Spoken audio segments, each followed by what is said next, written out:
ఇంతసేపు కేసీఆర్ గారి మీద ఉంటుంది. కేసీఆర్ గారిని మాట్లాడాలి, కేసీఆర్ గారిని బదనాం చేయాలి. కానీ దగ్గరుండి ఈ అవినీతి అనకొండలు బీఆర్ఎస్ పార్టీని ఏదైతే డిస్టర్బ్ చేసిండ్రో వాళ్ళని మాత్రం ఏమన్నారు. ఈ ఇంటర్నల్ అండర్స్టాండింగ్ అనేది ఎక్స్పోజ్ కావాలి. రేపటి నుంచి నేను ఛాలెంజ్ చేసి చెప్తున్నా కదా, రేపటి నుంచి ఏం మాట్లాడతారు తెలుసా?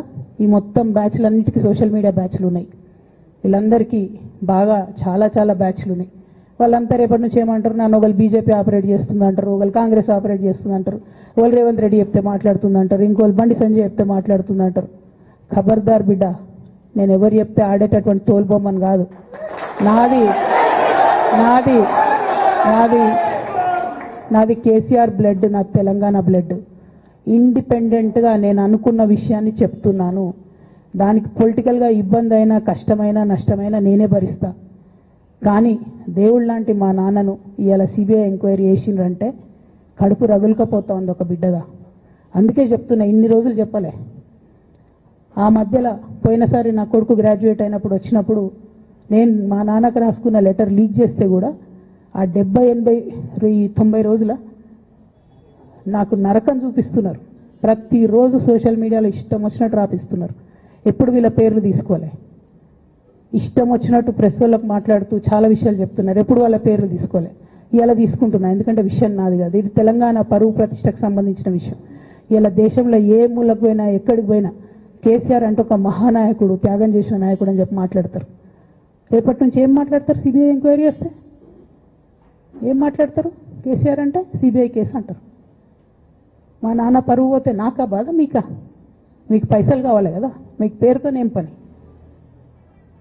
ఇంకా కూడా ఈ విషయాలు అర్థం చేసుకోకుండా, ఇంకా కూడా ఇటువంటి వ్యక్తుల్ని దూరం పెట్టుకోకుండా ఉంటే ఇక కేసీఆర్ గారి మీద సిబిఐ కేసు వేసేటటువంటి స్థాయికి వచ్చినాక ఏం పార్టీ ఉంటేంది పోతే. బీఆర్ఎస్ పార్టీ నాయకులు నన్ను తిట్టుకున్నా సరే, లోకల్ బాడీ ఎన్నికలలో నాకు నష్టం జరుగుతుంది అనుకున్నా సరే, మా నాన్న మీద సిబిఐ ఎంక్వైరీ పడ్డాక ఏముంది, తొక్కల ఎలక్షన్ ఒకటి గెలుస్తారు, ఒకటి ఓడిపోతారు. అసలు ఓడిపోయే పరిస్థితి ఎట్లా వచ్చింది? ఇటువంటి దుర్మార్గుల వల్ల కాదా వచ్చింది? ఆలోచన చేసుకోవాలి కదా. ఓ అంటే నా దగ్గర పైసలు ఉన్నాయి, టీవీలు ఉన్నాయి, సోషల్ మీడియాలు ఉన్నాయి, ఏటు పడతాటు మాట్లాడతామంటే తోలు తీస్తాం చెప్తున్నా నేను. గీత గీసుకుంటాం బిడ్డ. మీరు ఒక్క కమెంట్ పెడితే మేము 10 చేస్తాం. ఏది పడితే అది మాట్లాడచ్చు సోషల్ మీడియాలో అనుకుంటూ చూసుకుంటూ ఊరుకుంటున్నా.